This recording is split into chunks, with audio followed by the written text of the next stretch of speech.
세상에는 인간의 능력으로는 도저히 설명하기 어려운 불가사의한 건축물들이 많이 있습니다.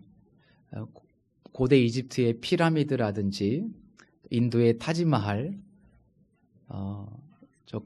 캄보디아의 앙코르와트, 이런 건축물들이 얼른 떠오르는데 수천 년의 세월이 지났음에도 불구하고 여전히 많은 사람들을 감탄하게 만듭니다. 저는 수년 전에 선교여행 중에 이 캄보디아의 앙코르와트를 방문한 적이 있었습니다. 정글 한가운데에 우뚝 솟아있는 그 신전을 마주했을 때 그 웅장함, 그리고 그 엄청난 규모에 깜짝 놀랐습니다. 끝없이 이어지는 회랑과 또 정교한 부조들, 그리고 이 하늘을 찌를 듯한 그 탑들을 바라보면서 어떻게 인간이 이렇게 엄청난 건축물을 만들 수 있었을까 하는 경이로운 생각마저 들었습니다. 그런데 이렇게 설명을 듣고 보니까 이 모든 것이 이 캄보디아 제국의 전성기 때 왕의 명령 한마디에 의해서 세워진 것이었습니다. 당시 신과 같은 절대 권력자였던 왕의 명령 아래 수만 명의 인력이 동원되어서 수십 년의 세월 동안 완성된 겁니다. 그렇다면 한번 우리가 생각해 보십시오. 인간 왕의 한마디 명령으로 이런 불가사의한 건축물이 만들어졌다면 우리가 믿는 창조주 하나님은 얼마나 놀라우신 분이십니까? 인간은 수십 년, 수백 년의 노력을 기울여서 건물을 세웠지만 하나님께서는 말씀 한마디로 순식간에 이 모든 것들을 무에서 유로 창조하셨습니다.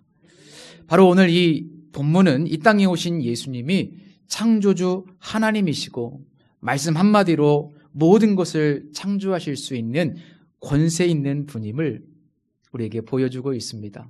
본문 2절과 3절을 다시 한번 보실까요?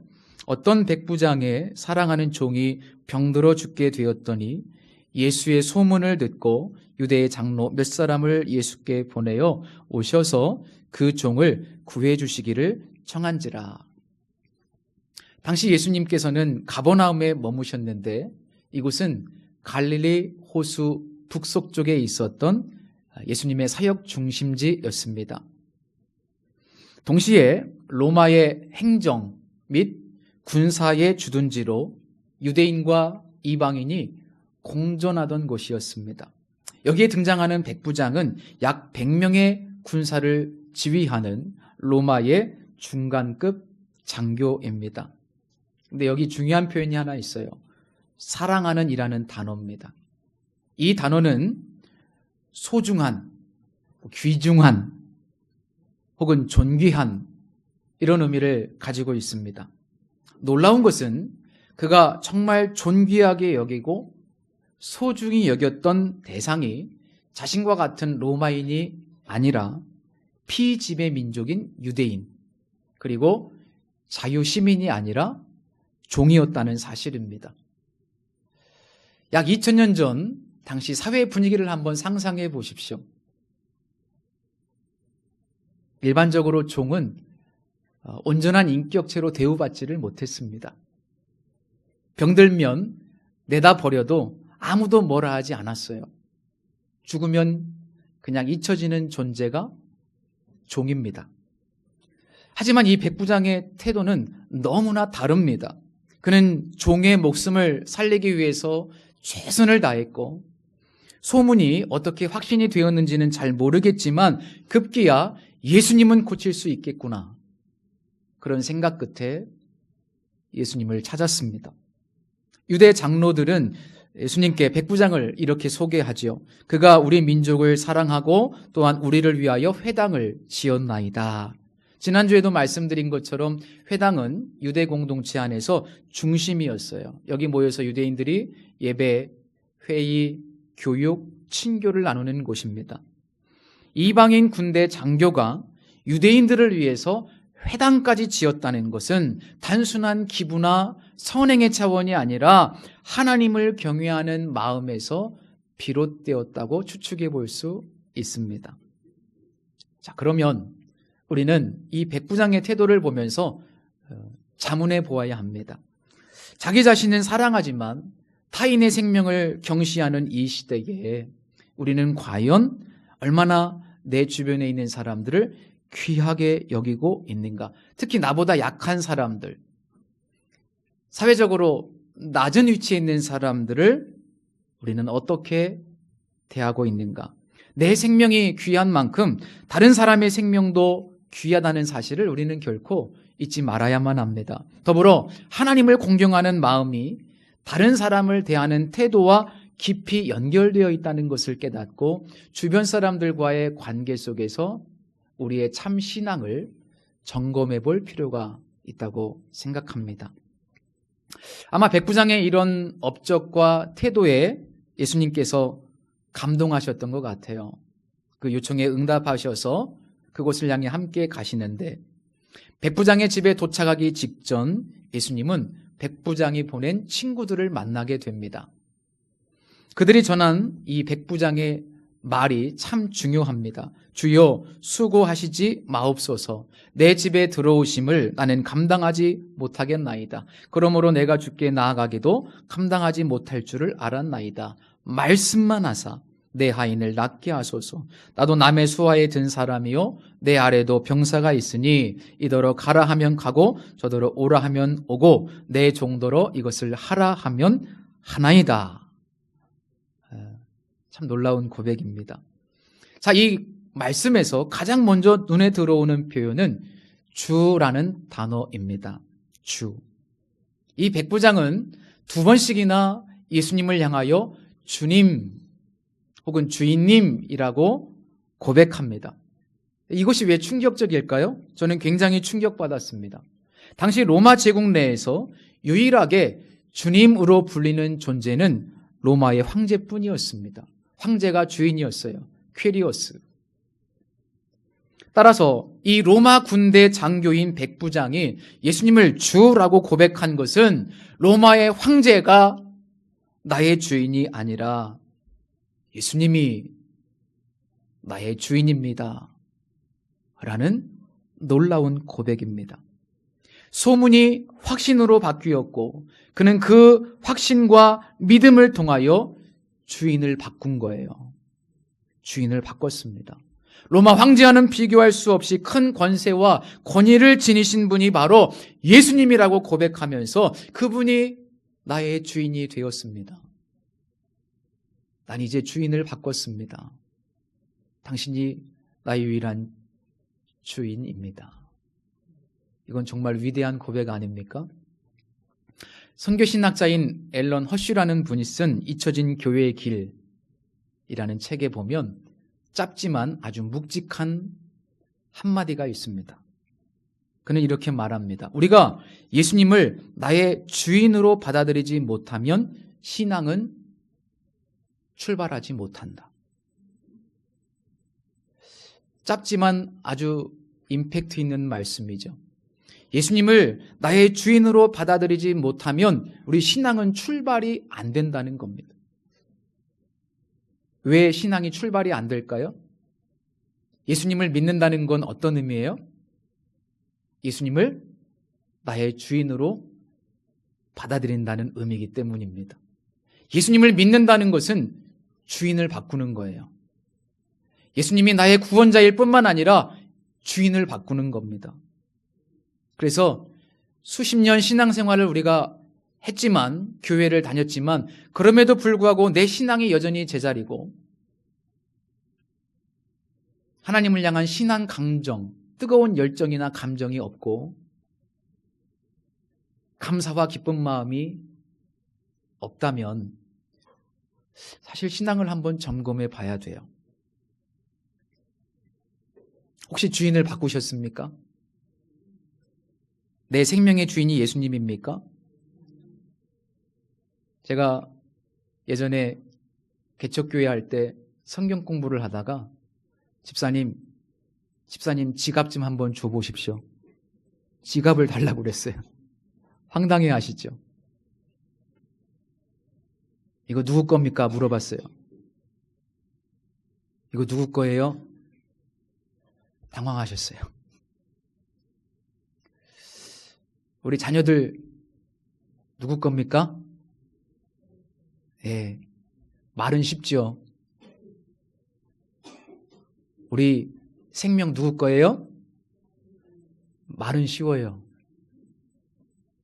그런데 실제로는 쉽지 않아요. 주인을 바꾸지 않으면 기적을 경험하기 어려워요. 주인을 바꾸지 않으면 아무리 기도해도 응답되지 않을 가능성이 많아요. 우리가 내 인생의 주인이 바뀌지 않으면 하나님의 역사를 경험하기 쉽지 않습니다. 이게 첫 출발이에요. 그래서 오늘 우리는 진짜 내 모든 것의 주인이 예수님인가? 이 부분을 질문해야 되고 점검해야 돼요. 이것이 안 되면 구원이 시작되지 않은 겁니다. 구원의 과정 중에 있긴 하지만 온전한 구원은 아닌 거예요. 신앙생활이요, 그렇습니다. 성숙하지 못해요. 자, 백부장이 주여라고 고백한 다음에 이런 고백도 합니다. 내 집에 들어오심을 나는 감당하지 못하겠습니다. 자, 이 백부장은 로마 제국의 권세를 가진 사람이었습니다. 그의 말 한마디가 떨어지면 적어도 약 100명 정도의 군인들이 움직입니다. 그런데 그가 예수님 앞에서는 전혀 다른 겸손한 태도를 보입니다. 근데 이 태도는 단지 인간적인 겸손함이 아니에요. 이 태도는 차원이 다른 거룩하신 존재를 만났을 때, 혹은 차원이 다른 거룩한 분을 인식했을 때 찾아오는 경건한 두려움의 감정입니다. 누가복음 5장에 보면 베드로도 비슷한 경험을 합니다. 주님, 저는 죄인입니다. 저에게서 떠나 주십시오라고 고백하죠. 그물이 찢어질 듯한 엄청난 기적을 경험한 후에 사도 베드로는 자신에게 말씀하신 그분이 전혀 우리와 차원이 다른 거룩한 존재라는 사실과 자신은 그 앞에 설 수 없는 추하고 더러운 죄인이라는 것을 깊이 깨닫습니다. 그래서 주여 나를 떠나소서라고 합니다. 이 비슷한 경험과 고백을 구약 성경에 보면 이사야 선지자도 그렇게 고백했죠. 화로다 나여 망하게 되었도다. 나는 입술이 부정한 사람이요, 나는 입술이 부정한 백성 중에 거주하면서 만군의 여호와이신 왕을 배웠음이로다. 이 백부장은 예수님을 놀랍게도 거룩하신 존재로 인식했어요.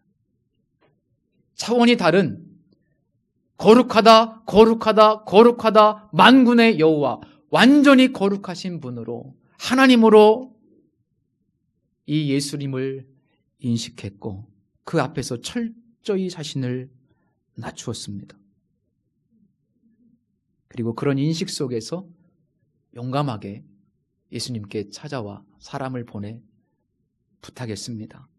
말씀만 하사 내 하인을 낫게 하옵소서. 이것도 역시 굉장히 충격적입니다.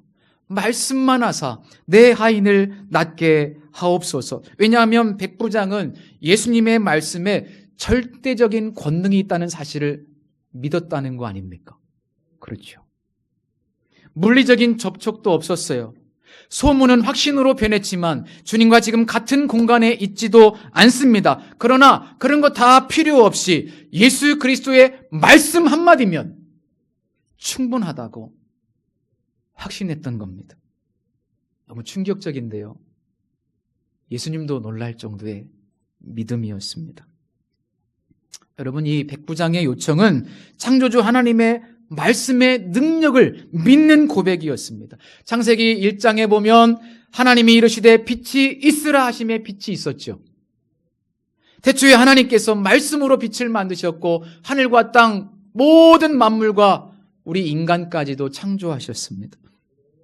하나님의 말씀은 반드시 사건이 되고 하나님의 말씀은 반드시 존재로 나타나게 되어 있습니다. 그게 말씀의 능력이에요. 그래서 사도 요한은 태초의 말씀이 육신이 되었다. 하나님께서, 말씀이신 주님께서 육신으로 이 땅에 오신 그 성육신 사건. 이 성육신 사건이 바로 하나님의 말씀은 반드시 존재로 드러나게 되어 있다는 사실을 가장 극명하게 드러내 보여주는 사건입니다. 말씀은 반드시 사건으로 나타나게 되어 있습니다. 말씀은 반드시 존재로 드러나게 되어 있습니다. 그런데 이 백부장이 어떻게 이런 권세를 깨달았을까요? 본문을 보면 백부장은 이 로마의 군사 체계를 통해서 이 진리를 깨달았습니다. 자신에게도 병사가 있고 자신도 남의 수하에 있는 자로서 명령만 떨어지면 바로 행동으로 이어지는 이 권위의 구조를 그는 잘 알고 있었습니다. 오늘 본문의 수하, 나도 남의 수하, 이 수하라는 단어가 바로 엑수시아, 권세라는 단어입니다. 그는 권세를 깨달았어요. 예수님의 권세를 깨달았어요. 하나님의 놀라운 권세를 깨달았어요.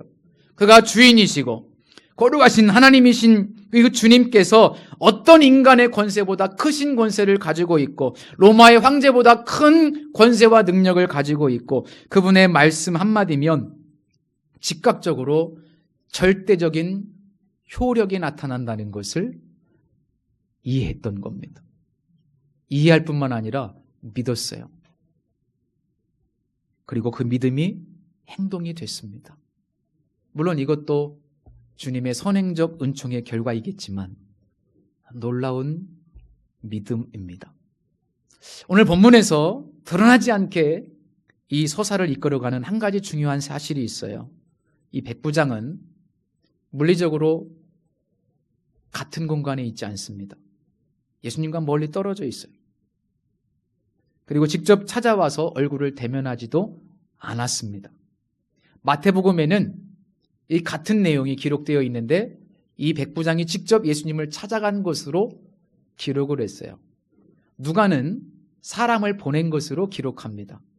어떤 것이 맞고 틀리느냐가 아니라 누가가 이렇게 상황을 설정하고 이 상황 설정을 통해서 오늘 우리에게 말씀하고 싶은 내용이 있었던 겁니다.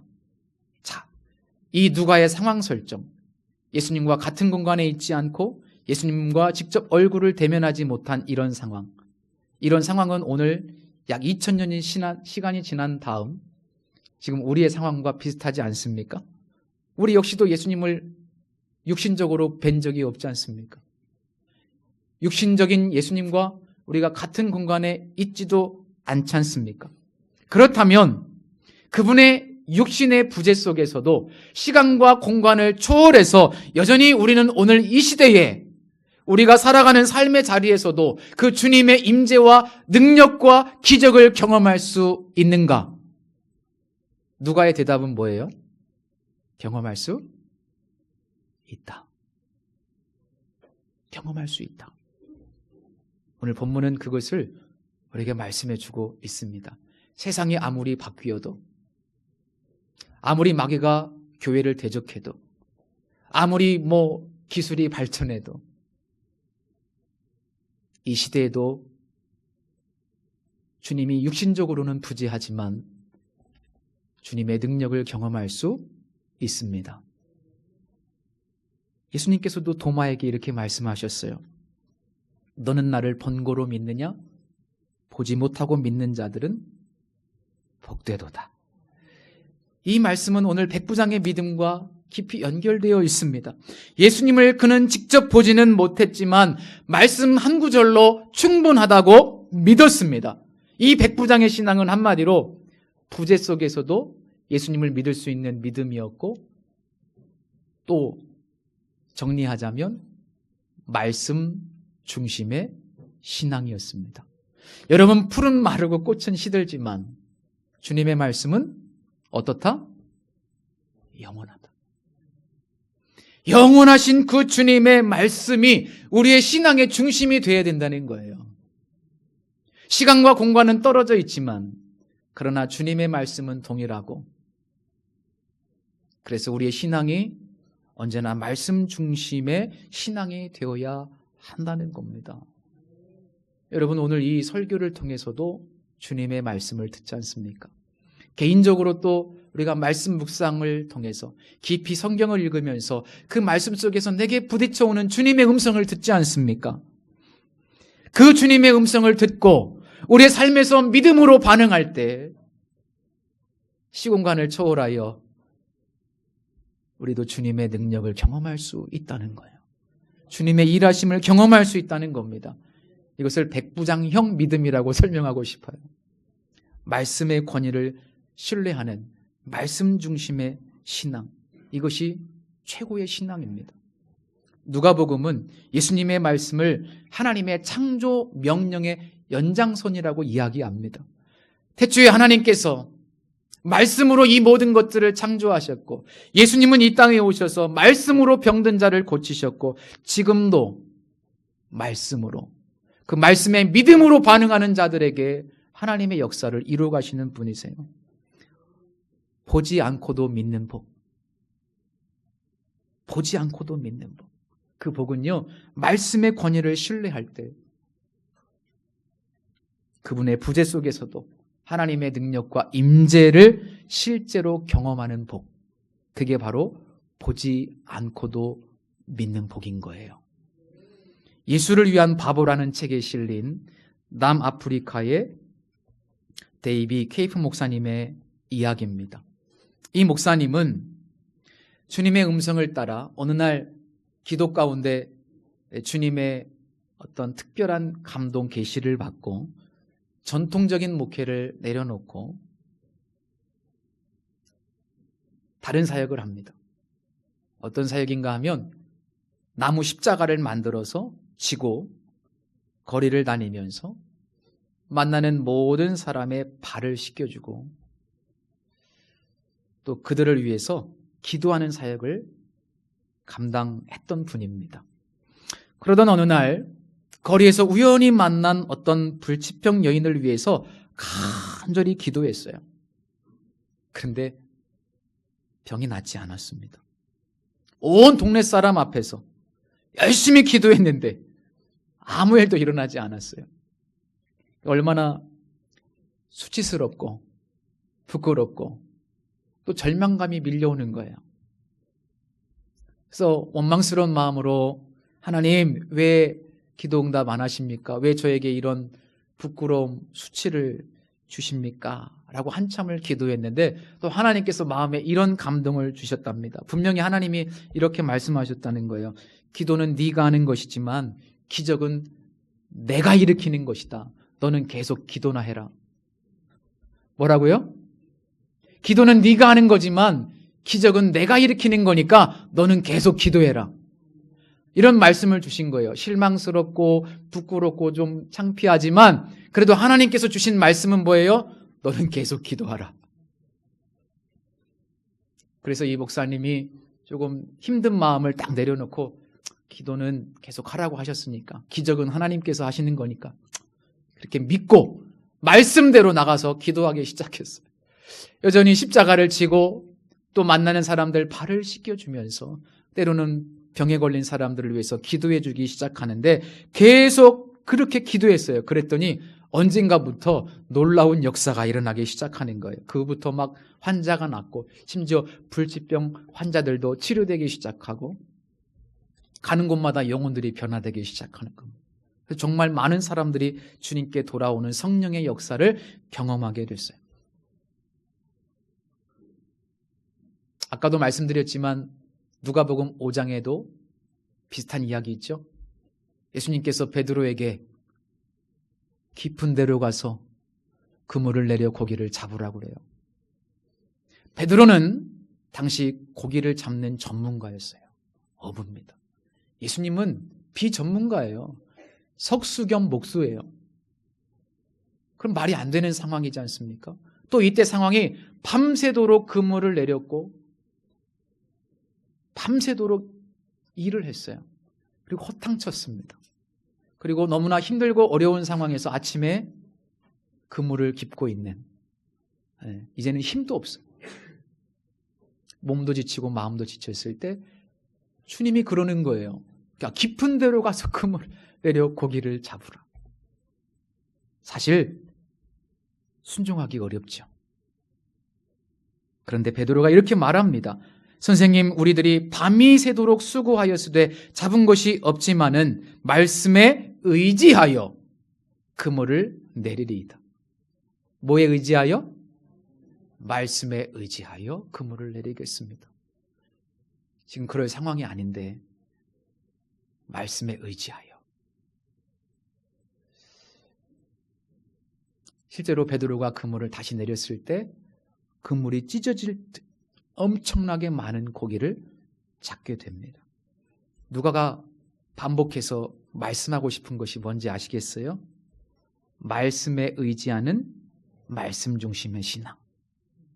주님은 보이지 않지만 그러나 그분의 말씀은 창조주 하나님의 말씀이라는 신앙.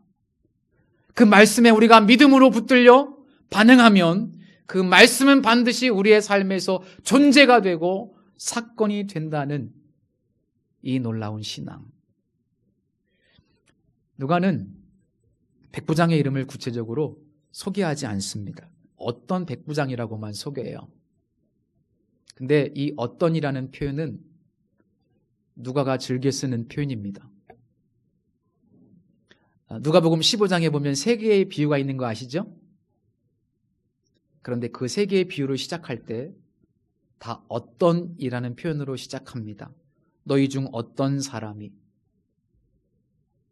그리고 어떤 여자에게, 그리고 어떤 사람에게, 다 이렇게 어떤으로 시작해요. 누가가 이 사람의 이름을 특정하지 않은 이유가 뭘까요?